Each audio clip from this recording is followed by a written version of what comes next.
जी दोस्तों आए मेरे साथ सैर करें लिटिल इटली की। तो मैं ज़रा बाहर निकला हुआ था शोइंग के लिए, अपने काम के लिए। कुछ क्लाइंट थे, उनके साथ मैं निकला और सोचा कि चले इन मनाज़र को मैं कैच करूं। डाउनटाउन के करीब ही है इसको। तो लिटिल इटली के साथ ही जो है ना ये चाइना टाउन है। तो इवनिंग में इसके अंदर जो है ना बड़ी अच्छी एक्टिविटी लाइव वगैरह होती है और एक बड़ी डिसेंट जो है ना इधर क्राउड होता है इस इलाके के अंदर, प्रेस्टन स्ट्रीट के ऊपर, जो कि लिटिल इटली है एज़ कम्पेयर टू। क्योंकि शाम को जो है जैसे ये कनेडियन लोग ये जाते हैं बार वगैरह पर जाते हैं, तो जो ज़्यादातर जो यूथ होती है वो तो जाती है मार्केट के अंदर। तो और मार्केट के अंदर प्रॉब्लम ही होती है जो डाउनटाउन की मार्केट है, बाईवर्ड मार्केट। तो वहाँ पर जो है ना ये ट्रबल मेकर भी होते हैं क्योंकि यंग होते हैं, रिस्पॉन्सिबिलिटी नहीं होती। और लिटिल इटली में जो है ना कंपैरेटिवली जो है ना ये एक मैच्योर क्राउड होता है यहाँ पर।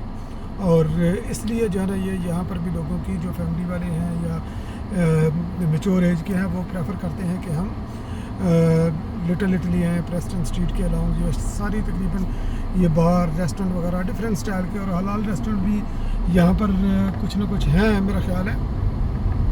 और यहाँ पर ये बैंक्वेट हॉल भी है एक सालासन मार्को, वहाँ पर ये शादियाँ वगैरह काफ़ी होती हैं। ये अभी मेरे पास ये सामने आ रहा है, ये बिल्कुल मैं सालासन मार्को के करीब से मैं इस वक्त मैं गुजर रहा हूँ और लार्ज स्ट्रीट जो है ना इसके इंटरसेक्शन का बनता है। और यहाँ पर एक और चीज़ बड़ी इसकी ब्यूटी है, तो उसकी मैं कभी दोबारा मैं वीडियो में कैच करूँगा। आप ये साइड पर देखें, एक वो लगा हुआ है बैनर, तो जिस पर लिखा हुआ है ब्रिज हेड कैफ़े। तो ये स्ट्रीट है बेसिकली एंडरसन। तो यहाँ पर जो है ना ब्रिज हेड कैफ़े की कॉफ़ी शॉप की ये फैक्ट्री है और अंदर उसका जो है ना ये बड़ा ही मस्त किस्म का माहौल है। और जब आप अंदर जाएंगे काफ़ी ग्राइंड करते हुए आप देखेंगे और बहुत ही खूबसूरत जो है ना ये आपको वो लगेगा। और एक जगह पर बैठकर आप कंप्लीटली जो है ना आप रिलैक्स हो जाएंगे। अब ये इस वक्त मैं प्रेस्टन पर हूँ और मेरे आगे है समर स्ट्रीट। और समर स्ट्रीट जो है ना ये आ रही है, ये लीड कर रही है चाइना टाउन को। तो आगे चलकर आप देखेंगे इसको चाइना टाउन के नाम से इसको याद किया जाता है इस इलाके को, जहाँ पर ये मैं अभी टर्न मैं करने लगा हूँ। राइट टर्न मैं करूँगा प्रेस्टन से। और आप वहाँ पर देखेंगे कि उन्होंने आगे चलकर उन्होंने गेट भी लगाया हुआ है जिसको बोलते हैं चाइना गेट। आप ये देख लें, ये ड्रैगन अभी लगा हुआ है, उन्होंने ये नया लगाया है, पहले मेरी नज़र से ये गुजरा नहीं है। तो बड़ी अच्छी है ये भी स्ट्रीट और बाग वगैरह लोग करते हैं। और आगे चलकर जो है ना ये अगली एक स्ट्रीट आ रही है जो आटवा के पुराने जो रहने वाले हैं ना लोग आटवा के अंदर, तो वो इसकी सराउंडिंग वगैरह का ये जानते हैं कि कहाँ पर क्या क्या चीज़ होती थी। और अगला इंटरसेक्शन जो आ रहा है वो बूथ स्ट्रीट का इंटरसेक्शन है।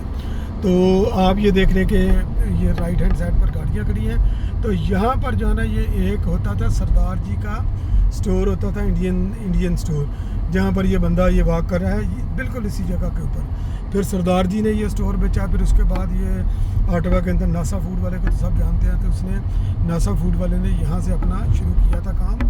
ये सरदार जी के स्टोर से बूथ और प्रेस्टन के ऊपर जो स्टोर है, तो ये दीवारों पर भी आप देखें ये यहाँ पर आप ये साइन भी देखें, चाइनीज़ ज़बान के अंदर साइन भी लगे हुए हैं क्योंकि ये चाइना टाउन है। और ये क्लिनिक है आइडियल क्लिनिक के नाम से। और दीवारों के ऊपर भी जो है ना ये उन्होंने आर्ट वर्क किया हुआ है। तो मैं वीडियो ये क्लोज़ करूँगा जैसे ही ये मैं चाइना गेट से गुजरूँगा, तो वीडियो फिर मैं क्लोज़ कर दूँगा। तो आप उस वक्त तक ये एंजॉय भी कीजिए वीडियो। और बल्कि आप थोड़ा सा देख रहे हैं कि चाइना गेट जो है ना ये नज़र आ रहा है। तो सामने ये चाइना गवर्नमेंट ने जो सुना है कि चाइना गवर्नमेंट ने इसको जो है ना ये पे किया था, तो ये फिर उन्हें ये गेट बनाया। बहुत ही खूबसूरत ये गेट है। आगे चलकर देखें तो बिल्कुल ये नहीं कि अभी मेरा ख्याल है हार्डली जो है ना 100 मीटर के करीब होगा।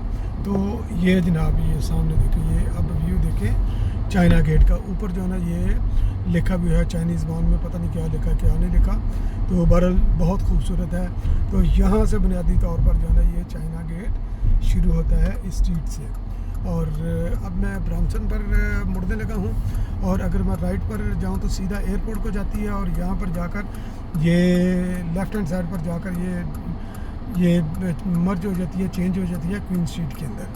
और क्योंकि वहाँ से क्वीन स्ट्रीट शुरू होती है। तो बुनियादी तौर पर इस तरह ब्रांसन स्ट्रीट का जो है ना वो डेड एंड है, और बिल्कुल सामने जो आपको वो बिल्डिंगें वगैरह नज़र आ रही हैं ब्रांसन के सामने, तो ये है अक्रॉस द ब्रिज क्वेबेक नज़र आएगा। यहाँ से क्वेबेक एक अलग सूबा है, तो ये उसकी बिल्डिंगें हैं दरिया के दूसरी तरफ। तो ये राइट हैंड साइड पर ये थिएटर है, म्यूज़िकल थिएटर अंडर कंस्ट्रक्शन है इस वक्त, इसकी कोई रेनोवेशन वगैरह हो रही है। और मैं अपने क्लाइंट की जो दूसरी मेरी शोइंग है उसके बिल्कुल मैं करीब पहुंच चुका हूं, और ये स्ट्रीट जिस पर मैं मुड़ने लगा हूं शोइंग के लिए, तो ये स्ट्रीट कहलाती है लॉरिए एवेन्यू वेस्ट। और इसी लॉरिए एवेन्यू वेस्ट के ऊपर मेरी बड़ी यादें वाबस्ता हैं। मुस्लिम बिल्डिंग है, उसके अंदर मैं रहता रहा हूँ, और ये सब्सिडाइज बिल्डिंग है मुस्लिम बिल्डिंग। और नीचे उसके जो है ना ये नमाज़ वगैरह पढ़ने के लिए ये मसल्ला वगैरह भी है। उस बिल्डिंग के करीब से भी मैं गुज़रूँगा, तो वो भी आप दिखा तो खैर मैं नहीं सकूँगा, मगर ये कि जैसे ही मैं उस बिल्डिंग के करीब से गुज़रता हूँ तो मेरे लेफ़्ट हैंड साइड पर आपको बिल्डिंग नज़र आएगी। आप ये इशारे के फ़ौरन बाद है बिल्डिंग, जहाँ पर ये आपको दरख्त नज़र आ रहे हैं, तो वहाँ पर बिल्डिंग है ये मुस्लिम बिल्डिंग 467 लॉरिए एवेन्यू वेस्ट, जहाँ पर ये कंस्ट्रक्शन वगैरह का या कोई आदमी या ये ट्रक खड़ा है। तो बुनियादी तौर पर ये बिल्डिंग है जहाँ पर ये मैंने हल्की सी ब्रेक लगाई है। और सामने मिंटो प्लेस, और मिंटो प्लेस के अंदर जो है ना मेरी पहली जॉब जो मैंने कनाडा में आकर की थी, तो मिंटो प्लेस के अंदर जो है ना एक स्टोर है, उसका नाम था हेस्टी मार्केट। तो हेस्टी मार्केट के अंदर जो है ना ये मेरी पहली जॉब थी यहाँ पर, तो एज ए कैशियर। फिर बाद में मैं स्टोर का मैनेजर भी बना। तो बहरहाल इसी पर मैं वीडियो का अख्ताम करता हूँ, और उम्मीद है कि आपको ये वीडियो मेरी पसंद आई होगी। बहुत बहुत शुक्रिया।